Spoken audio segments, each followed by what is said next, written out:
আজি নতুন দিন, আজি এটা আনন্দৰ দিন আৰু তাৰ লগতে নদীবাসী ৰাইজৰ বাবে এটা পবিত্ৰ আৰু আধ্যাত্মিক দিন।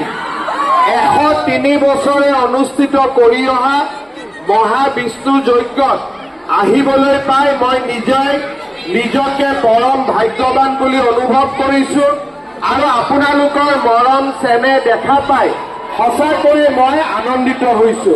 মই আপোনালোকক এটাই অনুৰোধ কৰিম, সদায় যেন আপোনালোকে আমাক এনেকৈ আশীৰ্বাদ দি থাকে, আমি যাতে আপোনালোকৰ আশীৰ্বাদেৰে বলিয়ান হৈ শক্তিবন্ত হৈ অসমবাসী ৰাইজৰ বাবে কাম কৰি যাব পাৰো, অসমৰ উন্নয়নৰ বাবে কাম কৰি যাব পাৰো। মই বিশেষ আজি যজ্ঞৰ সময়ত বিশেষ ক'ব খোজা নাই। যজ্ঞ সমিতিয়ে মোক অনুৰোধ কৰিছে, চন্দ্ৰমোহন পাটোৱাৰী ডাঙৰীয়াই মোক অনুৰোধ কৰিছে যে এই মন্দিৰত এটা সুন্দৰ বিবাহ ভৱন এটা নিৰ্মাণ কৰি দিব লাগে।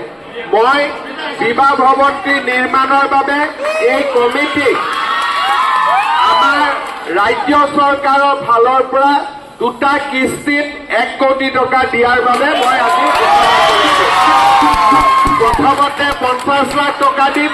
50 লাখ টকাৰ সৎব্যৱহাৰ হলে আৰু 50 লাখ টকা আপোনালোকলৈকে আগবঢ়াম। পুনৰ এবাৰ সকলোকে বহুত শুভেচ্ছা জনাইছো আৰু বহুত প্ৰণাম জনাইছো আৰু আপোনালোক সকলোৰে আশীৰ্বাদ বিচাৰি মই মোৰ বক্তব্য সামৰণি মাৰিছো।